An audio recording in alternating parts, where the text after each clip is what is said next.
I'd love to start to talk about how you got to where you are now and what it was like making the early decision to leave Microsoft and join Meta. What was that moment like when you made the shift to jump into Meta? My life was like, basically, you can think of it as three major parts.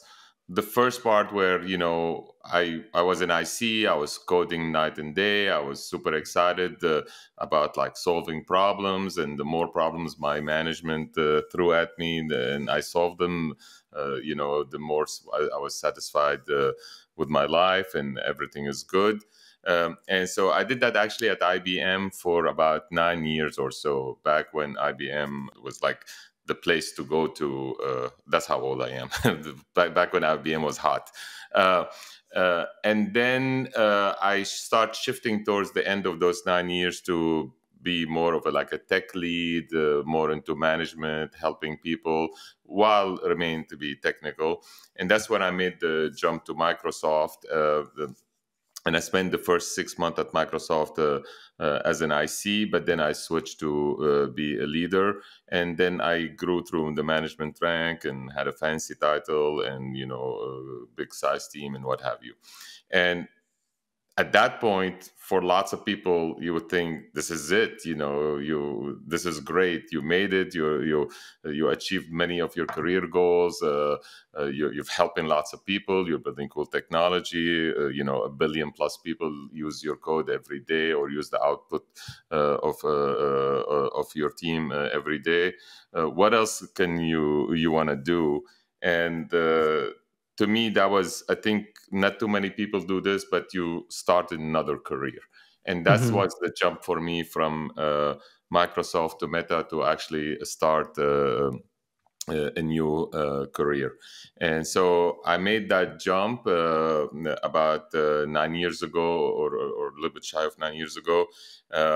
I also started as an IC because I wanted to build some credibility and figure out how the actual engineers operate in the trenches. And then like 9 months or so afterwards, I moved I switched back to becoming an engineering manager. And, here we are today, many years after. But the question that you asked is very interesting for me to say, like, talk about that moment where you switch from, one comfortable position to a very uncomfortable position, or taking a step into the abyss, if you would. In general, when most people make such switches, they talk about it as if like that was a easy decision or a hard decision, or here is the reasons why I made the switch, and they'll be like very logical and calm and collected about it. And it was nothing like this for me. It was very emotional. I still remember the 3 hours me circling the building at Microsoft campus, walking in the parking lot almost aimlessly, wondering, should I stay or should I go? I've had years of experience of helping people manage their career and make such decisions. But when it comes to you, it's always very hard. It's always very different. And, and then I would call my wife and then, have discussion, call my friends at work, have that discussion. Then the recruiters will call me, have a little bit of discussion, like there'll be like 5-10 minute discussions, have the my possible new manager selling me more about the exciting things. And then while I'm in a place where I help build, I help create this team, I've been working with, for 15 years or 16 years, like a really long time.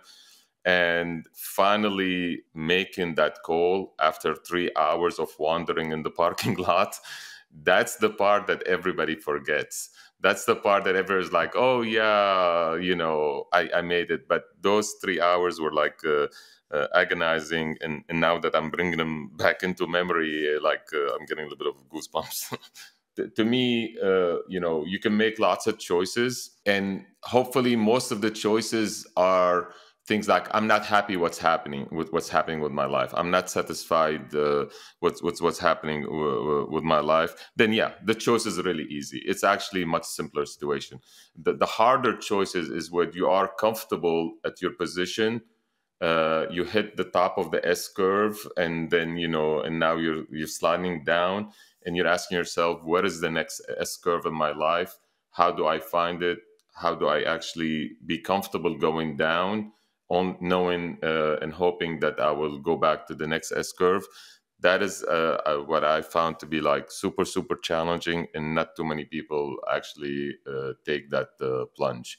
They either not happy with what they're doing, and or maybe they're enticed by like more opportunity, more money, more rewards, more other that stuff. That decision is easy. The making the switch where you're in a very comfortable position to possibly a year or longer of an uncomfortable position, hoping that you can get back on track afterwards, is a very, very unique experience, and I haven't seen too many people who've gone through that.